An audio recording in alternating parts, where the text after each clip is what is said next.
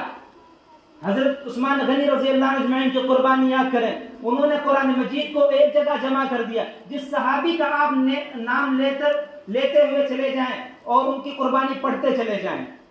صحابہ کرام رضی اللہ عنہ اجمعین نے کیسے قربانی دی؟ انہوں نے اتنی قربانی دی, بھوکے رہے, پیاسے رہے, تکلیفیں اٹھائیں, لیکن انہیں ایک منٹ کے لیے, ایک لمحے کے لیے اپنی مصیبت ہو, اپنے آپ کو نہیں سوچتے تھے کہ ہم پر مصیبت آئی ہے, کیسے اللہ کا دین بلند ہو جائے, اللہ کا کلمہ بلند ہو جائے اور اللہ کے رسول صلی اللہ علیہ وسلم کا دین پورے عالم کے اندر ہر کچے اور پکے گھر میں کس طرح داخل ہو جائے. یہ صحابہ کرام رضی اللہ عنہ اجمعین کی سوچ ہوتی تھی, صحابہ کرام رضی اللہ عنہ اجمعین کی فکر ہوتی تھی.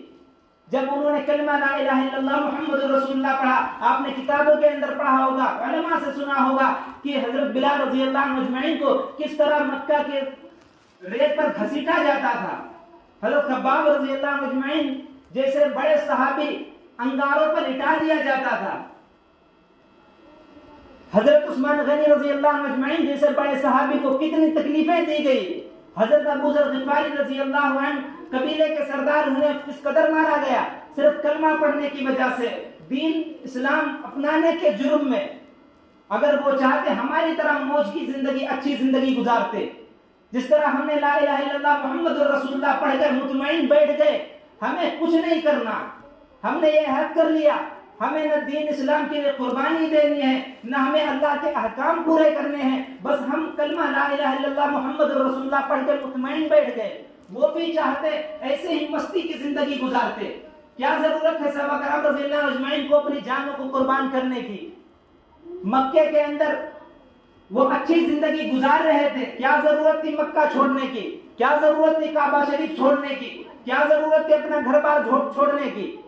وہ ہماری طرح مطمئن بیٹھ جاتے, صرف کلمہ لا الہ الا اللہ محمد رسول اللہ پڑھ کر وہ مطمئن بیٹھ جاتے. سچ بتاؤ یہ دین ہم تک پہنچتا؟ سچ بتاؤ ہم آج مسلمان ہوتے ہیں, ان کی قربانیاں ہیں, لیکن آج ایک ایسا ٹولہ وجود میں آ گیا جو صحابہ کرام رضی اللہ عنہ اجمعین کی قربانیوں پر انگلی اٹھاتا ہے, صحابہ کرام رضی اللہ عنہ اجمعین کو برا بھلا کہتا ہے.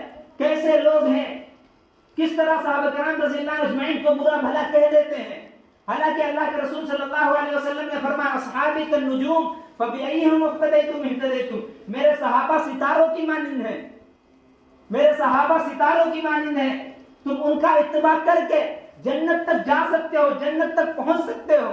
کون ہے جو صحابہ کرام رضی اللہ عنہ اجمعین کی نقش قدم پر چلتا ہے؟ کون ہے ان کی تاریخ کو پڑھتا ہے؟ کون ان کے واقعات کو پڑھتا ہے؟ اگر ہم ان کے واقعات پڑھتے اور صحابہ کرام رضی اللہ عنہ اجمعین کی قربانیوں کو یاد کرتے, ان کی تاریخ پڑھتے, رب کعبہ کی قسم ہم کبھی گمراہ نہیں ہوتے, ہم کبھی گمراہ نہیں ہوتے. ہم دین کے اندر جو نئی نئی چیز ایجاد کر کے رکھی ہوئی ہیں, جن کا اسلام سے کوئی تعلق ہی نہیں ہے, جن کا دین سے کوئی تعلق ہی نہیں ہے, جو صحابہ کرام رضی اللہ عنہ اجمعین کی زندگی میں نہیں ملتا, اللہ کے رسول صلی اللہ علیہ وسلم کی سیرت میں نہیں ملتا, اور ہم مضبوطی کے ساتھ پکڑے ہوئے ہیں. اگر ہم صحابہ کرام رضی اللہ عنہ اجمعین کی زندگی کو پڑھنے والے ہوتے, اللہ کی قسم کبھی گمراہ نہیں ہوتے. اللہ کے رسول صلی اللہ علیہ وسلم جب اس دنیا سے جا رہے تھے, کہا تھا میری امت دو چیزیں میں تمہیں دے کر جا رہا ہوں, چھوڑ کر تمہارے پاس جا رہا ہوں, اگر ان کو تم مضبوطی کے ساتھ پکڑے رہو گے کبھی گمراہ نہیں ہوگے, کبھی گمراہ نہیں ہوگے, اللہ کی رحمت تم پر آئے گی. وہ دو چیزیں کیا تھی, ہم نے جاننے کی کوشش کی.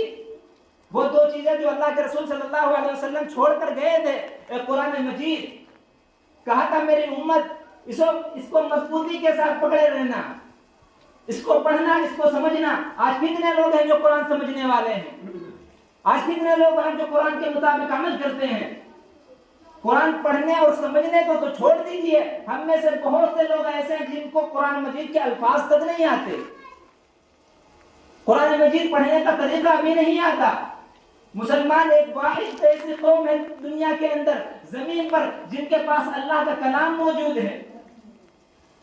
جس طرح رسول اکرم صلی اللہ علیہ وسلم پر نازل ہوا تھا, من اور عن ویسے ہی موجود ہے, لیکن افسوس کہ ہم اس قرآن کو پڑھنے والے نہیں ہیں, اس کو سمجھنے والے نہیں ہیں, ان کے الفاظ تک ہمیں نہیں آتے.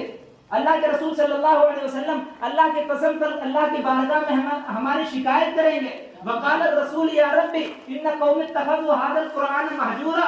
کہ اللہ کے رسول صلی اللہ علیہ وسلم اللہ رب العالمین کی بارگاہ میں شکایت کریں گے کہ اللہ ہم ان کو قرآن دے کر گئے تھے لیکن میری امت نے قرآن چھوڑ دیا, قرآن پر عمل کرنا چھوڑ دیا, قرآن اپنے بچوں کو پڑھانا چھوڑ دیا, قرآن کے مطابق عمل کرنا چھوڑ دیا. ہم قرآن جب پڑھتے ہیں جب ہمارے یہاں کسی کا انتقال ہوتا ہے ہم احسان ثواب کی کتاب سمجھ بیٹھے ہیں. ہم سمجھتے ہیں اس سے بھوت اور بلائیں بھگائی جاتی ہیں, لیکن ہم نے کبھی یہ نہیں سمجھا یہ زندگی گزارنے کے لیے اللہ رب العالمین نے قرآن دی تھی.